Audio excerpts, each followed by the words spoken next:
नमस्कार साथियों, Sudarshan English class में आपका एक बार फिर से बहुत बहुत स्वागत है। और मैं आज आपके सामने जो वीडियो लेकर आया हूँ वो 11th क्लास इंग्लिश के लिए है। और मित्रों, इसमें मैं आपको घर बैठे बैठे आपको है ना इंग्लिश की पूरी तैयारी करवा दूंगा, चैप्टर्स की और ग्रामर वाले सेक्शंस की। ठीक है, तो मित्रों आज मैं आपके सामने लेके आया हूँ पहला वाला चैप्टर, जिसका नाम है मित्रों the portrait of a lady. ठीक है मित्रों, ये एक मतलब ग्रैंड सन और ग्रैंड मदर के बारे में जो रिलेशनशिप है उसके बारे में ये चैप्टर है। आपने इसकी समरी पढ़ रखी होगी स्कूल्स में या बुक में। ठीक है, और मैं इसके डायरेक्टली आपको क्वेश्चन आंसर बताऊंगा, कौन सा इंपॉर्टेंट क्वेश्चन है आप जरूर याद करें इन्हें और लिखें अपनी कॉपी में। ठीक है, और इनको याद करें। ठीक है मित्रों, जैसे पहला चैप्टर है मित्रों, the story the portrait of a lady is about which lady. ये जो the portrait of a lady है, ये जो स्टोरी है वो किसके बारे में है, तो देखिए। In the story, The Portrait of a Lady, Khushwant Singh described the paint picture of his grandmother who raised him in his early childhood.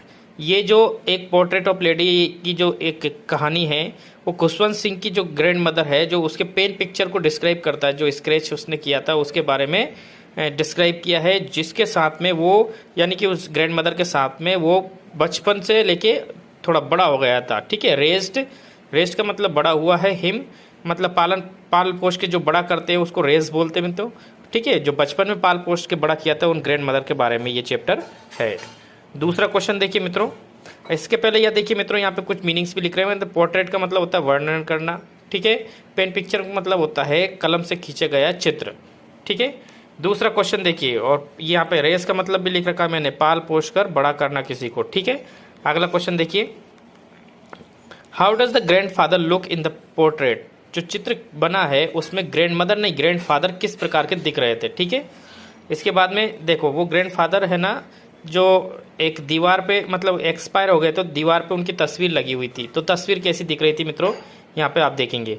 The grandfather wore a big turban and loose fitting cloth. एक बड़ा कुर्ता पहन रखा था उसने, मतलब एक towel उनके पास में, एक रुमाल था बड़ा वाला। इसके बाद में लूज फिटिंग क्लॉथ से जो कपड़े थे वो कैसे फिटिंग नहीं थे, ढीले थे। His long white beard covered his best part of his chest and made him look at least 100 years old. यानी कि उनकी जो लंबी दाढ़ी थी वो उनके आधे सीने को ढके हुई थी और वो ऐसे लग रहे थे चित्र में जैसे वो लगभग 100 साल से भी ज़्यादा उम्र के हो। ठीक है मित्रों, तीसरा क्वेश्चन देखिए, what two activities does grandmother do every day. दो एक्टिविटीज़ ऐसी बताइए, ऐसी कौन सी दो एक्टिविटीज है, कोई एक्टिविटीज ऐसी बताइए जो ग्रैंड मदर क्या करती थी, रोजाना करती थी। तो देखिए मित्रों, इसका आंसर भी देखिए। When Khushwant Singh went to the university, जब वो यूनिवर्सिटी यानी शहर चले गए थे, यूनिवर्सिटी चले गए थे, वाज गिवन, ठीक है, was given to a room of his own, जब उसको उसका एक सेपरेट कमरा अलग से दे दिया गया था पढ़ने के लिए। Her grandmother accepted her seclusion with her resignation. तो उसकी माँ ने अकेला रहना ही, उससे दूर रहना ही क्या कर लिया था, स्वीकार कर लिया था। सी यूज टू स्पिन व्हील, वो है ना हमेशा माला जपती रहती थी। And also feed sparrows bread crumbs, और जो स्पेरोज यानी चिड़िया थी उनको छोटे मतलब रोटी के टुकड़े डाला करती थी। ठीक है, ये दो एक्टिविटीज उसकी रोजे की थी। दूसरा अगला क्वेश्चन देखिए, what changes come over the grand mother. Grand mother में कौन कौन से बदलाव आ गए थे यानी शहर में आने के बाद में। तो देखिए, grand mother was enjoyed when Khushwant Singh return. Grand mother वो खुश, बहुत आनंदमय हो गई थी जब खुशवंत है ना अपनी जॉब से वापस रिटर्न होके आए थे। In the evening she did not sing her prayers, और शाम के टाइम पे जो प्रेयर करती थी, प्रार्थना करती थी, जो भजन गाती थी वो नहीं गा रही थी। इंस्टेड इसकी जगह पे शी गैदर्ड नेबरहुड वुमेन, गाँव की जो पड़ोस की महिलाओं को उन्हें इकट्ठा कर लिया। And started to sing song of the homecoming warriors along with playing the drum. ढोल बजवाते हुए जो होम कमिंग वॉरियर्स यानी कि घर लौटने वाले जो योद्धा होते हैं उनकी तरह उसने उनके साथ में जो नेबर यानी पड़ोस की महिलाओं के साथ में गीत गाए थे। ठीक है, अगला क्वेश्चन देखिए मित्रों, how did the grandmother utilise her time in the city home. शहर के घर में उसकी जो दादी माँ थी जो खुशवंत सिंह की, वो किस प्रकार से अपना टाइम का यूज़ करती थी। यूटिलाइज मतलब उपयोग कैसे टाइम करती थी। ठीक है, इसके बाद इसका आंसर देखिए मित्रों, after shifting to the city, जब शहर में वो शिफ्ट हो गए थे उसके बाद क्या हुआ, सी एक्सेप्टेड हर डिटैचमेंट कॉल्मली, शांति से अपने आप को क्या कर लिया उसने, अलग कर लिया। सी रिसाइटेड प्रेयर्स, वो प्रेयर्स करती थी, प्रार्थना सुनाती थी, and use to spin wheels, और माला भी जपती थी द एंटायर डे, पूरे दिन। ठीक है। अगला इसमें आगे देखिए, इन द आफ्टरनून, आफ्टरनून मतलब दोपहर में, सी वुड टेक द हाफ और ब्रेक टू रेस्ट। जब दोपहर का लगभग आधा घंटे का जो समय था उसको क्या करती थी, वो रेस्ट में लेती थी। And feed the birds beats crumbs in the verandah, बरामदे में चिड़िया जो रहती थी उनको रोटी के दाने डाला करती थी, रोटी के टुकड़े क्या करती थी, वो डालती थी। ठीक है मित्रों। तो मित्रों इसका अगला क्वेश्चन देखिए, इसमें जो ग्रैंड मदर के बारे में लिखा है, 3 reasons why the author's grandmother was disturbed when he started going to city school। जब जो लेखक है, जो खुशवंत सिंह जी है, जो इसके जो लेखक है कौन है, खुशवंत सिंह जी, उनकी जो ग्रैंड मदर किस प्रकार से डिस्टर्ब हो गई थी, when he started going to the city school, जब शहर के स्कूल में जाने लग गए थे, वो किस प्रकार से डिस्टर्ब हो गई थी। तो देखिए इसका आंसर सीधा साधा है मित्रों। तो इसमें दो कारण बताए मित्रों यहाँ पे। The author's grandmother was disturb when she found that there was no teaching of God and scripture. पहला कारण क्या था मित्रों, कि वहां पे भगवान के बारे में और शास्त्रों के बारे में कोई शिक्षा नहीं दी जा रही थी। दूसरा देखिए, she could not help him with his lesson to English and science, वो उसकी साइंस में और इंग्लिश में, जो दादी माँ थी जो खुशवंत सिंह की, वो इंग्लिश और साइंस में उसकी कोई हेल्प नहीं कर पा रही थी। ठीक है। तीसरा कारण क्या था, she was unhappy with the idea of music lesson, वो जो म्यूजिक का जो पार्ट पढ़ाते थे उससे क्या थी, अनहैप्पी थी। ठीक है।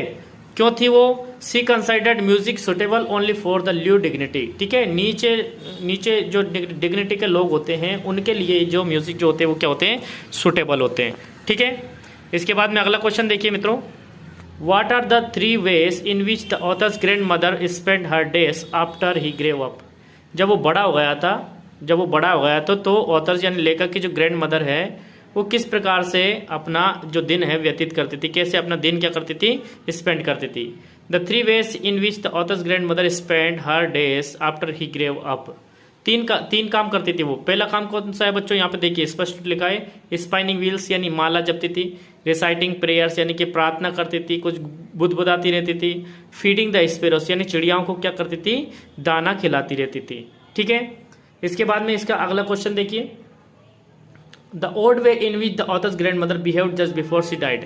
मरने के जस्ट पहले जो ग्रैंड मदर थी, उसकी जो दादी थी, वो किस प्रकार का बिहेव कर रही थी, किस प्रकार का एक्स्ट्रा ऑर्डिनरी बिहेव वो कर रही थी। ठीक है। Author's grandmother behaved is in an odd manners, बड़ा ओड, एक विषम परिस्थिति में विषम व्यवहार कर रही थी। कैसा कर रही थी, she told the family that her and was near, वो फैमिली से बोलने लगी, परिवार के लोगों से, कि उसका जो अंत है वो निकट है। She told everyone that as she had omitted to pray in the last phase of her life, उसने लोगों को बताया कि उसके जीवन के अंत में उन्होंने प्रार्थना करना भी क्या कर दिया, बंद कर दिया। So she was not going to waste any more time talking to them, तो वो और जो समय है वो किसी से बात करने में व्यतीत नहीं करना चाहती थी, वो सिर्फ प्रे करना चाहती थी। When they cried grandmother's corpse of they sorry, ये जो है ना दूसरे क्वेश्चन का इंक्लूड होगा मित्रों, ये स्पेरो का व्यवहार था। ठीक है। तो ये वाले आप यहाँ से छोड़ देना, कि यानी कि ये वहन से लेके एक ग्रैंड मदर से, यानी कि ये जो मैंने ब्रैकेट बनाई ये चीज़ आप क्या कर देंगे, छोड़ देंगे, इतना आंसर लिख देंगे, आपका काम हो जाएगा। ठीक है मित्रों। अगला क्वेश्चन, क्योंकि ये देखो ये मैंने जो यहाँ पे जो लिखा था वो इस वाले क्वेश्चन का आंसर है वो। ठीक है। The way in which the sparrows express their sorrow when the author's grandmother died, जब ग्रैंड मदर की मृत्यु हुई तो जो चिड़िया थी वो किस प्रकार से अपना दुख प्रकट कर रही थी। तो देखिए इसमें देखिए, the author's grandmother developed the intimate relationship with the sparrows, चिड़ियाओं के साथ में एक घनिष्ठ संबंध स्थापित कर लिया था उनने। When the grandmother died, जब ग्रैंड मदर की मृत्यु हुई, थाउजेंड ऑफ स्पेरोस एक्सप्रेस देयर सोरो, लाखों की संख्या में, हजारों की संख्या में वहां पे चिड़िया आ गई थी। ठीक है। सिटिंग स्कैटरिंग एंड वरंडर मॉर्निंग, ठीक है, वहां पे वरांडा जो बरामदा था वहां पे मॉर्निंग कर रही थी। मॉर्निंग का मतलब होता है शौक प्रकट कर रही थी, वहां पे स्कैटरिंग हो गई थी, बिखर गई थी, सब चिड़िया आपस में मॉर्निंग कर रही थी। ठीक है। They did not cheer up, वो चेचा नहीं रही थी। When the author's mother threw some pieces of bread, जब ऑथर की जो लेखक है उसकी माँ ने कुछ रोटी के टुकड़े फेंके, दे शोड नो इंटरेस्टेड, ठीक है, उन्होंने कोई इंटरेस्ट ही नहीं लिया, उसको खाया ही नहीं।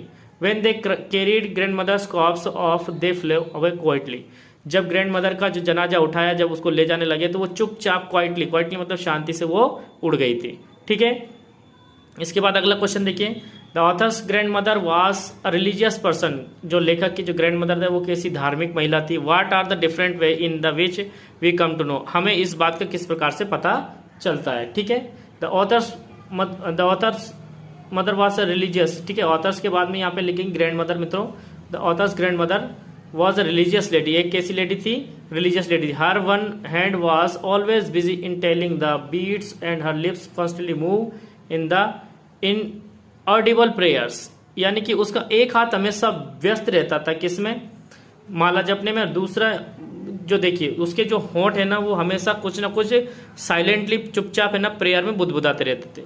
सी went along with the author to his school every day, रोज की रोज क्या करती थी, स्कूल जाती थी लेखक के साथ में। वाइल द ऑथर स्टडीड, जब वो लेखक पढ़ता था। सी सेट इन द टेम्पल, वो क्या हो जाती, मदर वहाँ पे मंदिर में बैठ जाती। एंड रीड स्क्रिप्चर, और शास्त्र को पढ़ती रहती थी। When they moved to the city she was unhappy that there was no religious teaching at the author's school, जब वो शहर गए तो बिल्कुल भी खुश नहीं थी क्योंकि वहाँ पे कोई भी धार्मिक शिक्षा नहीं दी जाती थी। She turn to only prayers and telling the prayers. ठीक है, वो इसके बाद में कोई भी काम नहीं करनी चाहती थी, यानी कि आप लास्ट में प्रेयर और भी लिख लेंगे कि इसके बाद में जो शहर चले गए तो वो सिर्फ और सिर्फ ब्रीड्स में यानी कि माला जपने का काम करती थी और प्रेयर करने का काम ही करती थी। ठीक है मित्रों, वीडियो पसंद आए तो प्लीज़ अपने दोस्तों को शेयर करना, ठीक है, ताकि उन्हें भी हेल्प मिले। और अगले वीडियो में नेक्स्ट लेसन लेके आऊँगा आपके सामने।